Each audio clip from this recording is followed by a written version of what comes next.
नमस्कार। आज हम भगवत गीता के एक बहुत ही महत्वपूर्ण अध्याय पर चर्चा कर रहे हैं। जी 14वां अध्याय, जिसे गुणत्रय विभाग योग कहते हैं। हाँ, ये प्रकृति के 3 गुणों के बारे में है, सत्व, रजस और तमस। बिल्कुल। हमारे पास जो स्रोत है गीता का ये अंश, वो बताता है कि ये शक्तियां कैसे काम करती हैं। और ये सर बताता नहीं है, श्री कृष्ण समझाते हैं कि कैसे ये गुण हर जीव को, मतलब उसके स्वभाव, उसकी सोच, उसके कर्मों को कैसे प्रभावित करते हैं और कैसे बांधते भी है ना। हाँ बिल्कुल, यही तो खास बात है। ये हमें जन्म मरण के चक्र से बांधते हैं। ये समझना काफी गहरा है। तो चलिए शुरू करते हैं। पहला गुण सत्व। सत्व। गीता कहती है ये प्रकाश, निर्मलता, ज्ञान, सुख, इन सबसे जुड़ा है। तो सुनने में तो ये सबसे अच्छा लगता है। हाँ बिल्कुल, सकारात्मक है। सात्विक व्यक्ति शांत होता है, ज्ञानी होता है, पवित्र आचरण वाला होता है, सुख महसूस करता है। तो फिर उसमें बंधन कहाँ है? ये तो अच्छा है। अच्छा तो है, लेकिन गीता में एक बहुत बारीक बात है। श्री कृष्ण कहते हैं कि सत्व गुण भी बांधता है। कैसे? सुख और ज्ञान के अटैचमेंट से। मतलब मैं सुखी हूँ, मैं ज्ञानी हूँ, ये भाव भी एक तरह का अहंकार या आसक्ति पैदा कर सकता है। अच्छा। हाँ, जो हमें प्रकृति के दायरे में ही रखता है। परम लक्ष्य तो इन तीनों गुणों से, मतलब सत्व से भी ऊपर उठना है। ये तो बहुत दिलचस्प बात है। मतलब अच्छाई से भी मोह हो सकता है। हाँ बिल्कुल। ठीक है, तो फिर दूसरा गुण रजस।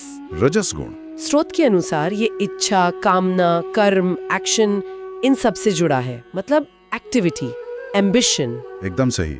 रजस गुण ही है जो हमें कर्म करने के लिए उकसाता है। कुछ पाने की इच्छा, महत्वाकांक्षा, दुनिया में जो भी भागदौड़ दिखती है, हाँ, वो रजस का ही खेल है। लेकिन इसमें प्रॉब्लम क्या है? क्या? कि ये लगातार इच्छाओं को जन्म देता है। एक इच्छा पूरी हुई, दूसरी आ गई, तो व्यक्ति हमेशा व्यस्त रहता है, बेचैन रहता है। हाँ, शांति नहीं मिलती। बिल्कुल, स्थायी शांति नहीं मिल पाती, क्योंकि कामनाएं कभी खत्म नहीं होती। समझ गई। तो कर्म तो खूब होता है, पर मन अशांत रहता है। जी। और फिर तीसरा तमस गुण। तमस, इसके बारे में गीता क्या कहती है? स्रोत इसे अज्ञान, आलस्य, मोह से जोड़ता है। सुनने में ही भारी लगता है। हाँ, ये सबसे भारी और कह सकते हैं नीचे ले जाने वाला गुण है। ये हमारी समझ पर पर्दा डाल देता है। मतलब भ्रम पैदा करता है, आलस्य लाता है, लापरवाही, नींद ज्यादा आना, जरूरी काम टालना। ओह! श्री कृष्ण कहते हैं कि इसके प्रभाव में व्यक्ति सही गलत का भेद भूल जाता है, मोह में फंसा रहता है। यह आध्यात्मिक प्रगति में सबसे बड़ी बाधा है, जड़ता लाता है ये। तो तीनों ही गुण, सत्व सुख और ज्ञान से, रजस कर्म और इच्छा से, और तमस अज्ञान और आलस्य से हमें बांध रहे हैं। हाँ, यही श्री कृष्ण का मुख्य संदेश है। कोई भी इंसान इन तीनों गुणों के प्रभाव से बचा हुआ नहीं है। ये हर किसी में है, बस मात्रा अलग अलग होती है। तो फिर रास्ता क्या है?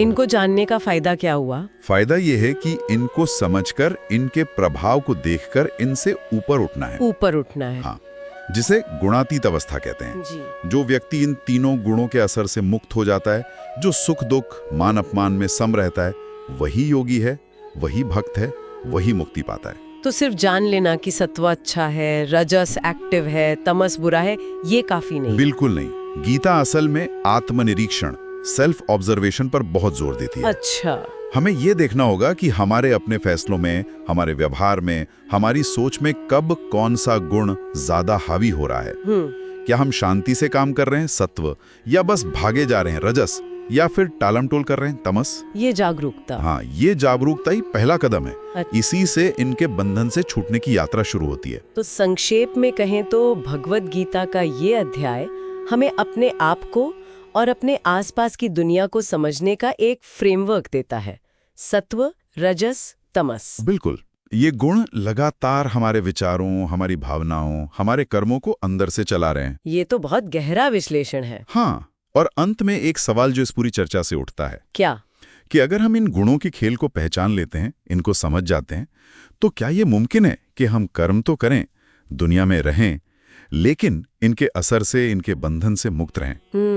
क्या हम अपनी इन नेचुरल टेंडेंसीज, चाहे वो सात्विक हों, राजसिक हों या तामसिक, इनके दबाव से ऊपर उठकर जी सकते हैं? सत्व, रजस, तमस की इस पूरे नाटक से परे क्या है? ये सोचने वाली बात है। जी, इस पर विचार किया जा सकता है।